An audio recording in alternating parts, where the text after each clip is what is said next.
예, 안녕하세요. 예, 42페이지부터 한번 복습 삼아서 읽어볼게요. 그 부처님 상법시대. 그 부처님이 어느 부처님이겠어요? 청정 연화목 열애 부처님의 상법시대. 그러니까 부처님께서 열반에 드시고 난 후의 세계예요.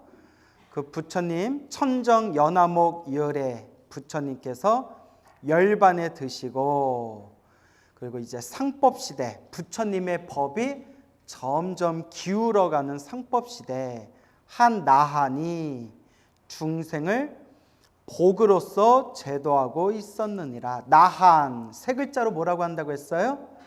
아라한, 번뇌와 욕망에서 벗어난 거룩한 성자 아라한. 나한은, 아라한은 중생을 근기에 따라, 그래서 타고난 수준을 근기라고 한다고 했죠? 타고난 수준, 근기에 따라 차례로 교화하다가 광목이라는 여인을 만나게 되었으며, 광목이 음식을 만들어 공양을 올리자 나한이 물었느니라. 소원이 무엇이요? 공양을 올린 광목에게 나한이 이제 질문을 한 거예요. 소원을 말해봐. 그거 있죠. 어머니께서 돌아가신 날 복을 지어 어머니를 천도하고 싶지만 어머니께서 어느 곳에 나셨는지를 알지 못하옵니다. 어머니께서 어느 세상에 어떤 몸을 받으셨는지 알지 못합니다. 어머니가 어떤 몸을 받았는지 알고 싶습니다 라는 의미겠죠. 예. 그 지장경에서 우리가 다음 생, 과거 전생과 다음 생, 윤회에 대해서 얘기하고 영가천도에 대해서 얘기하고 있잖아요. 그렇죠. 그래서 요새 보면 윤회가 없다 이런 얘기하는 사람들이 점점 늘어나고 있죠. 예, 그런 말은 그냥 들을 필요도 없어요.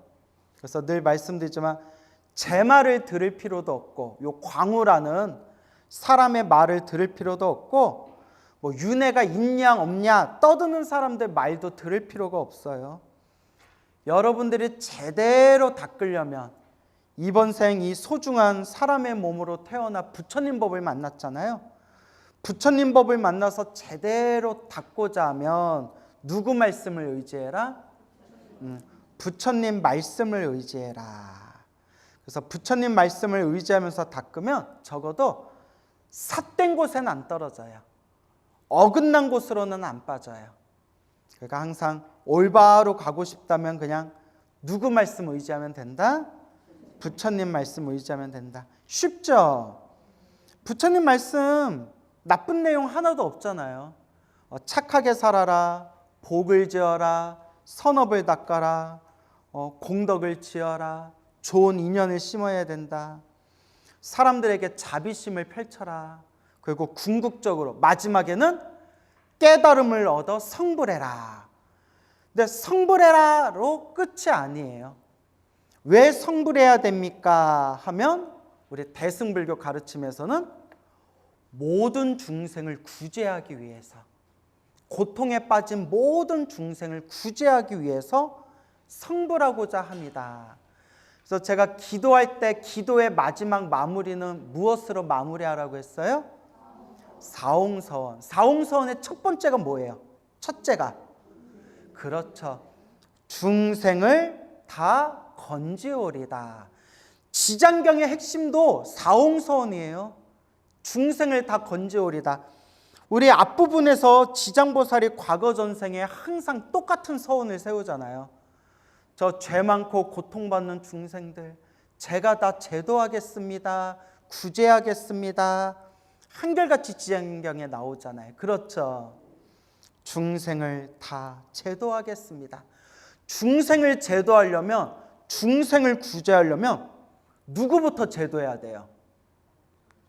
나부터 제도해야죠. 자기 자신부터. 여러분들이 돈 없어서 밥 쫄쫄 굶고 있는데 다른 사람 배부르게 해줄 수 있어요? 없어요? 없잖아요. 통장에 10만 원도 없는데 여자 꼬셔가지고 여자한테 내가 평생 너 손에 물 안 묻히게 해줄게. 이러면 이게 전문 용어로 뭐라고 해요? 사기. 나보단 유식하다. 또 사기. 나는 뭐라고 생각하냐면 막 개뻥. 나는 이런 거 생각했었는데 개뻥 사기잖아요. 그죠? 누구부터 제도해야 된다? 나부터. 내가 배불러야 다른 사람 배부르게 해줄 수 있잖아요. 내가 돈이 많아야 다른 사람들에게 돈을 주고 다른 사람들의 도움을 필요로 할 때 내가 손을 건네줄 수가 있잖아요. 내가 개뿔 하나도 없는데 어떻게 다른 사람을 도와줘요? 물론 스님 마음으로 도와줍니다 하면 나도 할 말은 없지만 당장 배고파서 밥을 쫄쫄 굶고 있는 사람한테 마음으로 응원할게. 그럼 또 돼요, 안 돼요? 잘못하면 오히려 그 사람 더 열받게 하는 거예요. 당장 배고파서 굶고 있는 사람한테 당장 필요한 거는 떡 한 조각인데, 한 덩어리의 떡인데 아무것도 도와주지 못하고 자기도 가진 게 없으면서 어떻게 다른 사람을 도와줄 수 있고, 내 자신을 제도하지 못했는데 어떻게 중생들을 제도하겠어요? 그래서 중생들을 제도하려면 누구부터 제도해야 된다? 나부터 제도해야 된다. 그래서 천수경에서 자성, 중생, 서원도라고 나오는 거예요. 자기 성품, 자기 마음자리의 중생부터 먼저 제도하기를 서원합니다. 알겠죠? 그래서 불교는 따라해서 자리, 이타, 자리, 이타 들어보셨죠? 자리는 자신을 이롭게 한다. 자신을 이롭게 한다. 이타는 남을 이롭게 한다. 그러니까 자리, 이타하면 자신을 이롭게 하고 남을 이롭게 한다. 이걸 예불문에서는 멋들어지게 뭐라고 표현했냐면 자타 일시 성불도, 나와 남이 일시에 성불하여 지이다. 아시겠죠? 그래서 항상 부처님의 가르침을 의지해서 공부해야 됩니다. 알겠죠?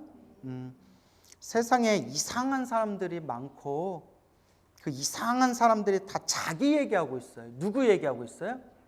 다 자기 잘난 맛에 자기 얘기하고 있어요. 근데 그 사람들도 깨달았겠어요? 못 깨달았겠어요?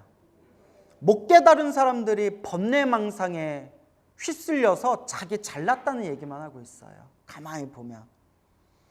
그래서 저도 번뇌망상을 소멸하지는 못했지만 제가 번뇌망상을 소멸하지 못한 범부 중생이라는 걸 저 스스로 알고 있기 때문에 여러분들한테 간곡하게 말씀드리는 게, 그래서 누구 말씀을 닦아야 됩니다? 부처님 말씀을 의지하고 부처님 말씀을 닦아야 합니다 라고 말씀드리는 거예요. 알겠죠? 어머니께서 어느 곳에 나셨는지를 알지 못하옵니다. 이를 가엾이 여긴 나한, 아라한이 선정에 들어, 선정을 다른 말로 뭐라고 한다고 했어요?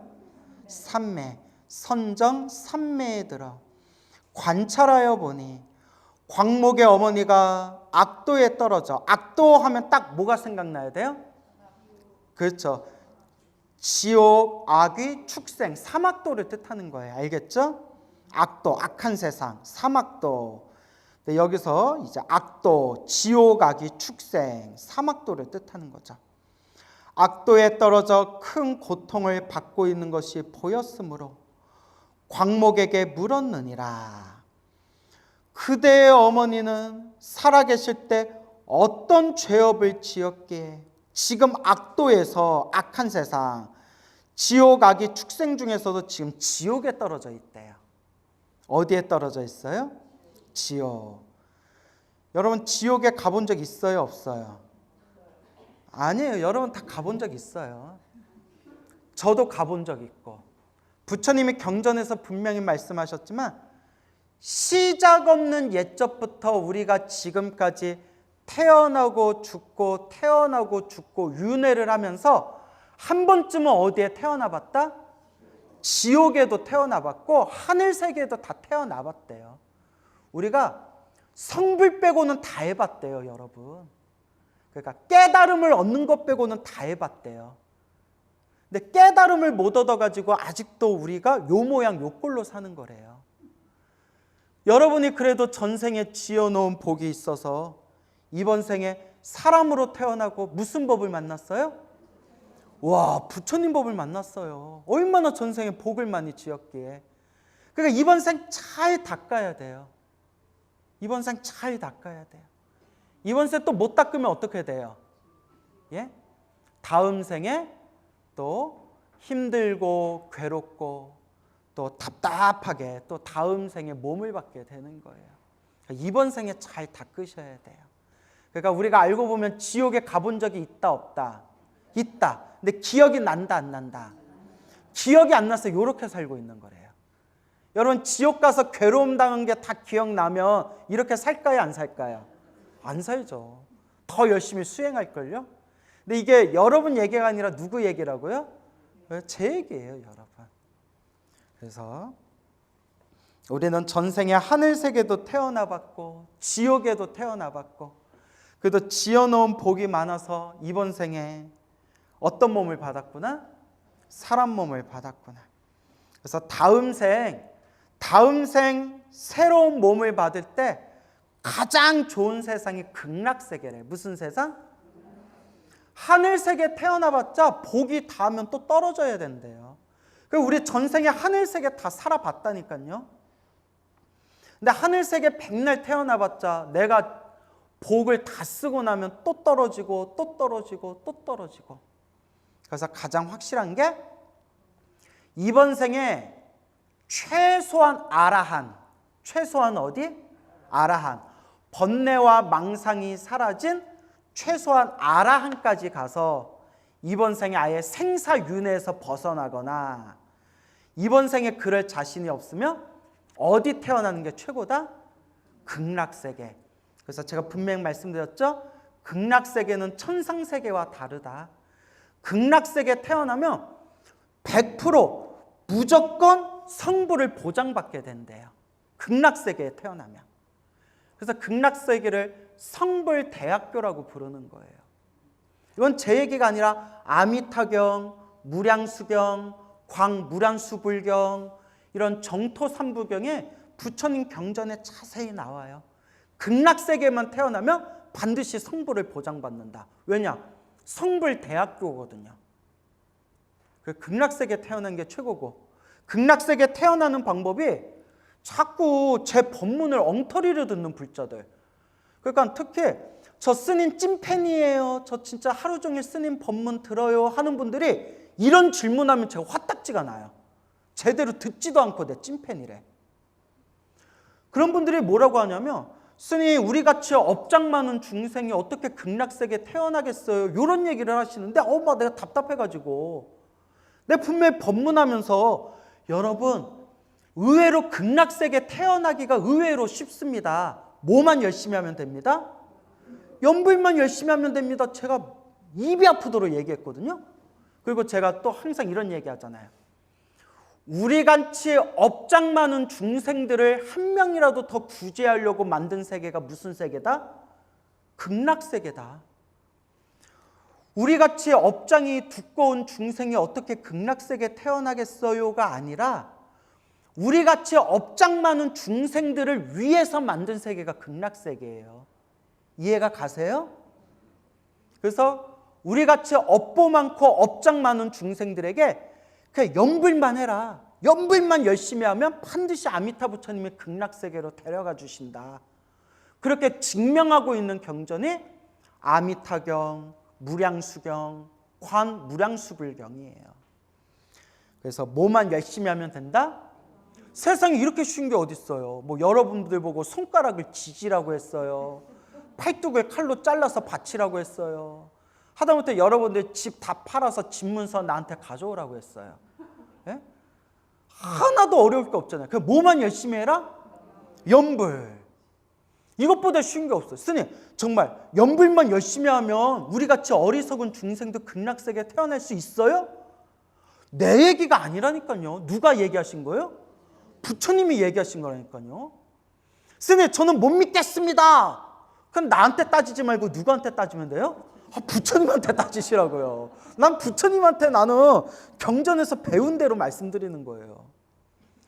그리고 역사 속에서 우리 불자님들 중에서 연불에서 극락세계에 태어나신 분들이 많다, 적다? 적다? 화난다, 야, 또. 엄청 많다고 했잖아요. 엄청 많다고요. 그러니까 우리 한국의 불자님들이 극락세계에 태어나는 거 어렵다. 극락세계에 우리가 어떻게 쉽게 태어나겠느냐라는 게 딱 고정관념이 박혀 있어요. 우리 불자들이. 근데 정작 정토연불 극락세계 가르침을 공부해 보면 세상에서 제일 쉬운 게 극락세계에 태어나는 거예요. 뭐만 열심히 하면 돼요? 연불만 열심히 하면 된대요. 다시 한번 여쭤볼게요. 우리 역사적으로 불자님들 중에 극락세계에 태어난 분들이 많다, 적다? 엄청 많아요. 그걸 모아놓은 책에 왕생집이라는 책이 있어요. 그럼 여러분, 불교에서 가장 나쁜 죄업이 살생이라고 하잖아요. 그렇죠? 그러면 평생 백정으로 살면서 소 잡고 돼지 잡고 양 잡고 손에 평생 피를 묻히면서 살았던 백정도 극락세계에 태어날 수 있을까요? 없을까요? 있어요. 그게 다 나와요. 기록에. 평생 손에 피를 묻혔던 백정이 마지막에 마음을 돌려서 참회하면서 나무아미타불 연불하면서 그 간절한 연불의 힘으로 극락세계에 태어나는 내용들이 나온다니까요. 아니 저게 평생 피를 묻히면서 살았던 백정도 진실한 마음으로 연불해서 극락세계에 태어났는데 하물며 우리는 극락세계에 못 태어나겠어요? 그죠 여러분? 그러니까 믿음을 가지시라는 거예요. 저는 제 얘기 한다 안 한다? 저 농담 따먹기 빼고는 제 얘기 아니에요. 네? 농담 따먹기는 제 얘기지만 나머지 부처님과 관련된 거는 다 경전에 나오거나 큰 스님들 법문에 나오는 내용들이에요. 그러니까 믿음을 가지시기 바랍니다. 알겠죠? 그래서 다음 세상 태어난다면 어느 세상 태어나는 게 제일 좋다? 왜 극락세계에 태어나는 게 제일 좋다고요? 왜? 그렇죠. 성부를 보장받는다. 그러면 또 이 얘기 들으면 스님 저는 못 믿겠습니다 하는 분이 있으면 나한테 얘기하지 말고 누구하고 협상을 해라? 부처님하고 쇼부를 봐라. 예? 이건 내 얘기 아니라 부처님 경전에 나오는 말씀이다. 근데 부처님 경전의 말씀도 못 믿겠습니다 하면 저도 그때는 이제 할 말이 없어요. 알겠죠? 저는 이렇게 생각합니다. 부처님 경전의 말씀도 믿지 못하면 우리가 어떻게 수행하겠는가? 부처님 경전에 나와 있는 말씀도 믿지 못하면서 어떻게 이번 생 불자로서 수행하겠다는 말인가? 근데 요새 중생들은 너무 똑똑해요. 너무 똑똑해가지고 부처님 경전의 말씀도 자기 마음대로 해석해요. 그죠? 그래서 여러분 부처님 말씀, 부처님의 경전의 말씀만 믿고 닦으면 적어도 어디는 간다? 중간은 간다. 그래서 스님들도 머리 깎은 스님들을 한 글자로 뭐라고 해요? 중이라고 하잖아요. 중간은 간다는 뜻이에요. 네? 어디 가서 얘기하지 마세요. 어디 가서. 자, 알겠죠? 그대의 어머니는 살아가실 때 어떤 죄업을 지었기에 지금 악도에서 저토록 큰 고통을 받고 있는 것인고 저의 어머니는 평소에 물고기와 자라 등을 즐겨 잡수셨습니다. 특히 새끼들을 많이 드셨는데 볶고 지지고 하여 힘껏 먹었습니다. 한껏 먹었습니다. 아마 죽은 생명의 수가 1000만의 배는 더 될 듯 하옵니다. 와, 어머니가 대식가였나 봐요. 엄청 많이 드셨나 보네. 대식가. 존자시여 자비로서 불쌍히 여겨 어머니를 구할 수 있는 방법을 가르쳐 주옵소서. 옛날에 어느 불자님이 한 10년 전 일인가? 10년 전? 이렇게 더운 여름날이었어요. 정말 지독하게 더운 여름날인데 제가 땀을 뻘뻘 흘리고 에벨레레레 막 이러 있으니까 어느 보살님이 스님, 제가 스님 공양 올리고 싶습니다. 묻지도 말고 따지지도 말고 그냥 저 따라오십시오 스님. 제가 스님께 보양식 올리고 싶습니다. 이러면 안 되는데. 아유, 뭐 해주시려고 그러나.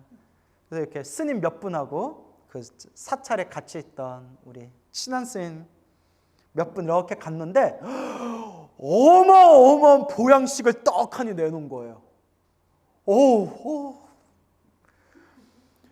큰 냄비에 보글보글 이것저것 섞어놓은 몸에 온갖 좋은 거 섞어놓은 탕이 보글보글 끓는데 그 위에 낙지가 꿈틀꿈틀 살아있는 낙지가 뜨거운 물 속에서 꿈틀꿈틀거리는 거예요. 연포탕이라고 아세요? 뭐 죽은 소도 일어난다면서요. 놀래가지고 내가 얼마 전에 미꾸라지 방생했는데 미꾸라지 방생해놓고 지금 뭘 보고 있어요? 저 먹인다고 살아있는 낙지, 문어가 꿈틀꿈틀 탕 속에서 막 꿈틀거리는 거예요. 이건 아니다. 근데 보살님한테 보살님 다 먹고 나서 딱 일부러 공양 올렸는데 거기서 또 얘기하면 그렇잖아요. 그래서 요건 안 먹는다고 이렇게 그냥 보살님 우리 스님들이 공부하는 율장 계율 서적에도 신도들이 주는 대로 먹어라 해서 이제 육식을 하는 내용이 나오기는 나옵니다. 신도들이 주는 대로 먹어라. 단 원칙이 있습니다. 첫째, 죽는 걸 봐서는 안 되고 죽는 소리를 들어서는 안 되고 내가 보거나 들은 건 아니지만 나 때문에 잡아서 죽인 거는 먹을 수가 없습니다. 뭔 얘기인지 알죠? 내 앞에서 닭을 죽인 거는 그 닭을 제가 먹을까요? 못 먹을까요? 못 먹어요. 내가 눈으로는 안 봤지만 저서 꽥꽥꽥 하고 죽는 소리 들리면 먹으면 될까요? 안 될까요? 그것도 못 먹어요. 계율에 나와요. 또 보거나 듣지는 않았지만 오늘 스님 오신다고 하길래 오늘 아침에 잡은 놈입니다. 그 얘기 딱 듣는 순간 먹을 수 있을까요? 없을까요? 나 때문에 잡은 거는 먹어서는 안 돼요. 무슨 말인지 알죠? 부처님도 이렇게 원칙을 세워놨어요. 보살님, 제가 항상 신도들한테 방생하라 라고 했는데 오늘 이게 한 10몇 년 전 얘기예요. 10몇 년 전에. 물론 저를 위한 마음으로 보살님께서 저 몸보신하라고 준비해 준 건 알겠는데 세상에 탕 속에 이렇게 살아있는 게 꿈틀꿈틀거리니까 제가 막 속이 얹힌 것 같이 제가 지금 너무 내가 기분이 너무 좀 무겁고 답답합니다. 그래서 보살님, 저를 위해 주신 마음은 그 마음대로 보살님이 큰 복을 받기를 제가 축원해 드리겠지만 행여라도 이제 살아있는 건 잡지 마십시오. 살아있는 거는 절대 잡지 마십시오. 그렇게 제가 간곡하게 말씀드린 적이 있어요. 뭔 얘기인지 알죠? 예, 참 어렵죠. 근데 그분이 지장경을 열심히 받더라면 광우스님 불러서 꿈틀꿈틀 살아서 꿈틀거리는 그 영포탕을 광우스님한테 줬을까요? 안 줬을까요? 그래도 줬으려나? 예, 무슨 말인지 알죠? 그래서 지장경에도 나오지만 채식을 하는 건 성근이에요. 선업이 돼요. 채식하는 건 뭐가 된다? 선업. 채식을 하는 건 선업입니다. 그 기도할 때 채식만 하면서 기도하면 기도빨도 더 빨라요. 근데 이제 지장경 같은 대승경전이 아니라 스님들이 공부하는 율장, 계율서적, 율장이라고 있거든요. 부처님 당시에 부처님이 만드신 계율서적 율장에서는 스님들이 신도집에 가서 탁발해야 되니까 융통성을 좀 주셨어요. 그래서 주는 대로 먹어라. 그런 내용들이 나와요. 하지만 주는 대로 먹더라도 반드시 우리는 자비심을 갖추어야 되기 때문에 신도들이 주는 대로 먹더라도 원칙은 있어야 된다. 그걸 삼정육이라고 해요. 따라서 삼정육. 무슨 말인지 알겠죠? 봐서는 안 되고 들어서는 안 되고 나 때문에 잡아 죽인 건 안 된다. 참 부처님이 합리적이죠. 예. 그리고 지장경에서는 고기를 먹지 않고 채식을 하면 할수록 그는 선업이 된다. 이제 그런 내용이 이제 지장경에 나오게 되는 거예요.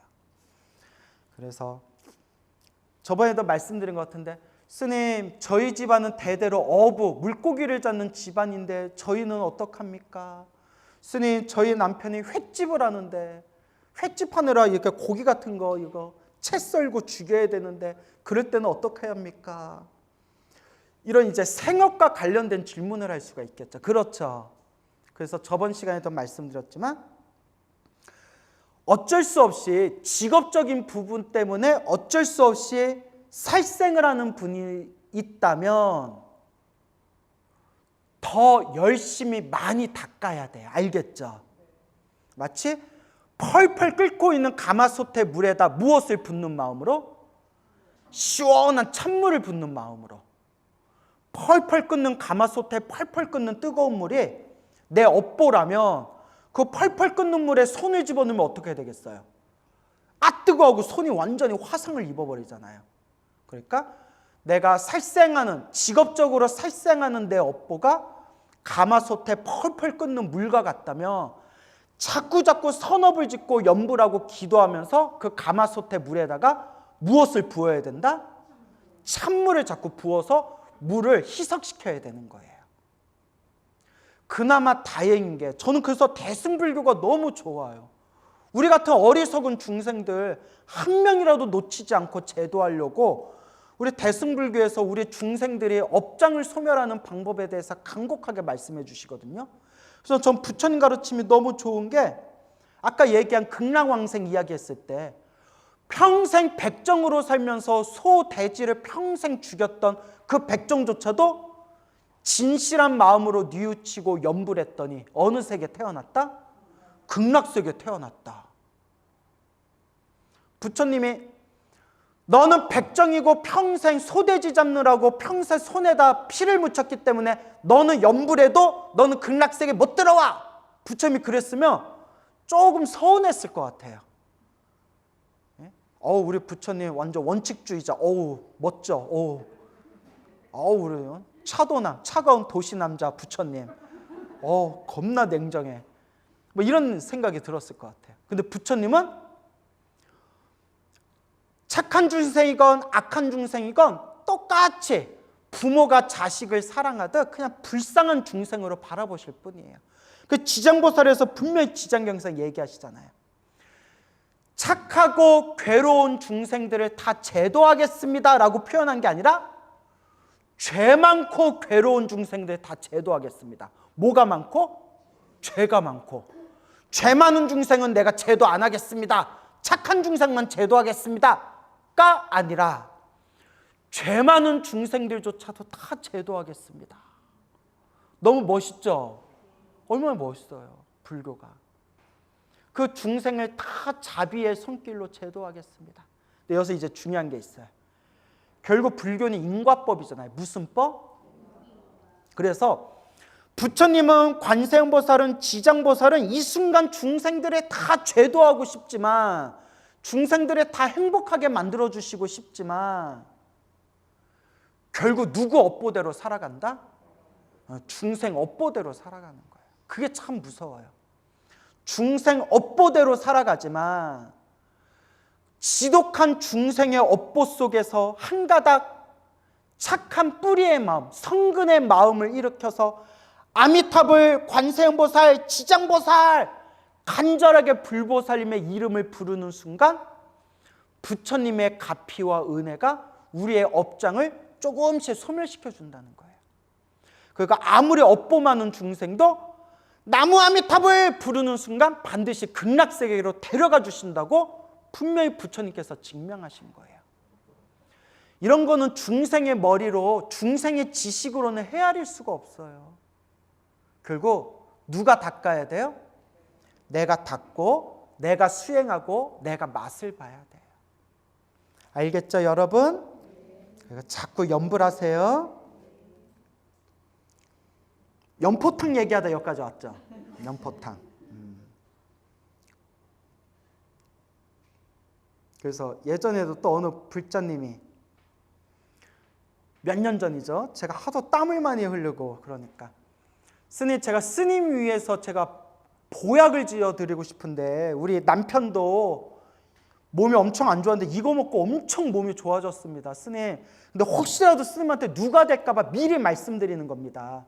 제가 지어드리는 보약 드실 수 있겠습니까? 해서 뭔데요? 또 몸에 좋다니까. 흑염소요 이러더라고요. 내가 응매 응매 안 돼. 그래서 안 돼. 흑염소 그러면 내가 먹겠다 하면 그 흑염소 농장에 가서 흑염소 잡아가지고 흑염소 만드는 거 아닙니까? 예, 스님. 스님이 드신다면 제일 통통한 놈으로 만들려고요. 절대 안 된다고. 왜 그러냐고. 안 된다고. 보살님. 차라리 방생을 하세요. 그러니까 그 보살님이 이렇게 나가면서 투덜투덜 뭐라는지 아세요? 안 먹을 줄 알았어. 막 이러면서. 근데 좋으신 분이에요. 착하신 분. 저를 위해서. 예, 근데 그거는 옳은 방법이 아니에요. 알겠죠? 또 이런 얘기하면 전국에 흑염소, 또 이제 흑염소 집을 하고 계시는 전국의 불자 여러분들은 광우쌤 그렇게 안 봤는데 우리 집 아예 망하게 하려고 작정을 했네? 또 이렇게 생각하시려는 분이 계시려나요? 그래서 여러분, 하여튼 최대한 살생은 피해야 됩니다. 알겠죠? 최대한 살생은 피해야 돼요. 뭐 어부나 횟집을 하시는 분들처럼 어쩔 수 없이 좀 살생의 업을 지어야 되는 분들은 그만큼 뜨거운 가마솥 물에 찬물을 붓는 마음으로 무엇을 많이 해야 된다? 염불하고 기도하고 좀 복을 많이 지어야 된다. 업장소멸하고 복을 많이 지어야 된다. 저는 이제 요걸 말씀드리고 싶은 거예요. 알겠죠? 그래요. 우리 지장경 공부하는 분들은 지혜롭게 하시리라 믿습니다. 존자시여 자비로서 불쌍히 여겨 어머니를 구할 수 있는 방법을 가르쳐 주옵소서. 이를 불쌍히 여긴 나하는 방편을 지어 광목에게 권하였느라. 방편은 방법이란 뜻이에요. 방법. 그러니까 좋은 방법을 광목에게 가르쳐 줬다는 거예요. 그대는 지극한 정성으로 청정 연화목 열애를 생각해라. 염불하란 뜻이에요. 부처님을 생각해라. 염불해라. 뭐해라? 예. 그러니까 우리는 이제 나무아미탑을 염불하고 관세음보살 염불하고 지장보살 염불하고. 근데 요 광목이라는 여인이 있는 시대는 어느 부처님 시대예요? 청정 연화목 열애 시대였기 때문에 청정 연화목 열애를 생각해라. 염불해라. 그리고 열애의 존상 불상을 만들거나 그려서 모시도록 하라. 그렇게 하면 산 사람도 죽은 사람도 모두 좋은 과보를 얻을 것이다. 광목은 이 말을 듣고 아끼던 물건들을 팔아 부처님의 존상을 그려 모시고 공양을 올린 다음 공경하는 마음으로 슬피 울면서 예배를 드렸더니라. 공경하는 마음으로 슬피 울면서 예배를 드렸다. 그래서 저번 시간에 말씀드렸죠. 우리가 염불하고 기도하고 업장 참회 절을 올릴 때 가장 높은 단계 참회가 피눈물을 흘리고, 기억나시죠? 두 번째가 피땀이 나고, 피땀. 세 번째가 피눈물과 피땀은 아니지만 눈물, 콧물, 땀을 흠뻑 쏟으면서 간절하게 부처님께 절을 올리고 기도한다. 이런 말씀 드렸죠. 그래서 어떤 분들이 그런 얘기해요. 스님, 저는 그렇게 부처님께 기도하면 자꾸 눈물이 나요. 이래요.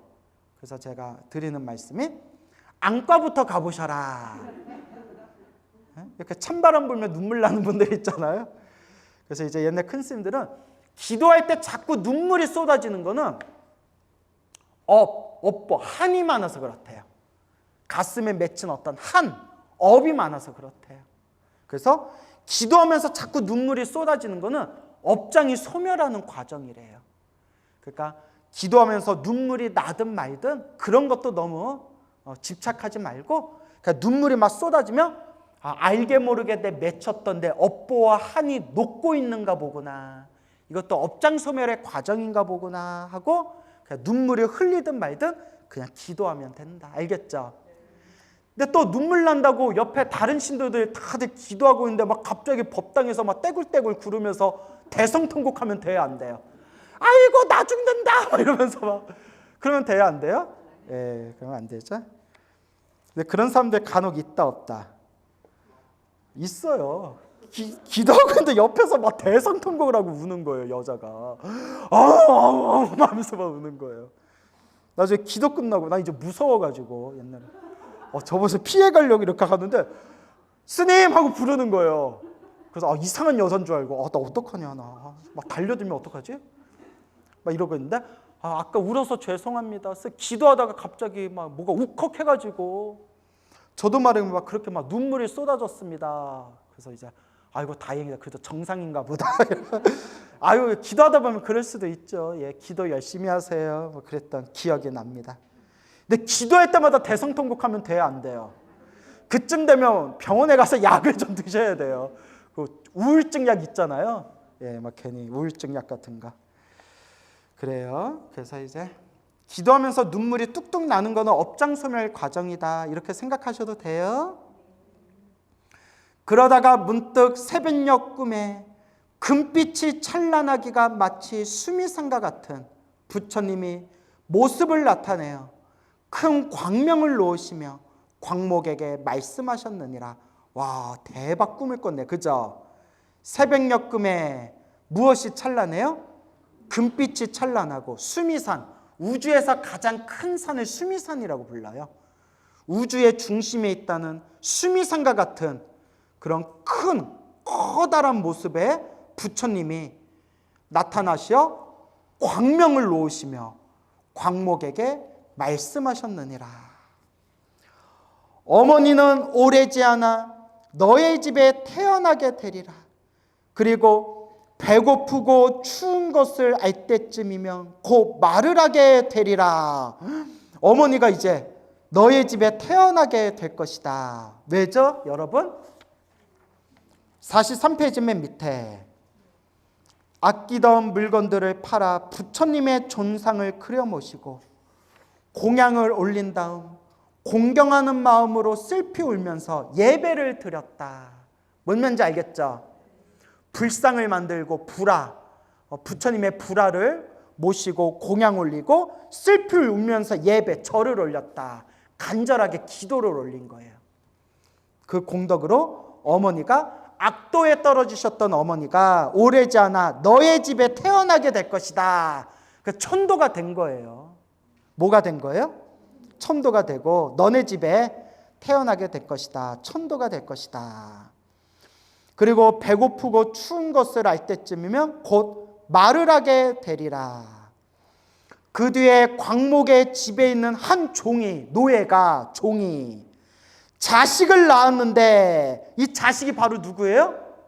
어머니, 전생의 어머니가 악도에 떨어졌다가 지옥 가기 축생, 지옥에 떨어졌다가 이 광목이 청적 연화목 열의 불화를 그리고 불상을 모시고 공양을 올린 다음 눈물을 쏟으면서 간절히 기도한 덕분에 악도에서 벗어나서 사람의 몸으로 태어났지만 너무나 업장이 두꺼워서 좋은 집안에 태어나지 못하고 누구의 자식으로 태어났어요?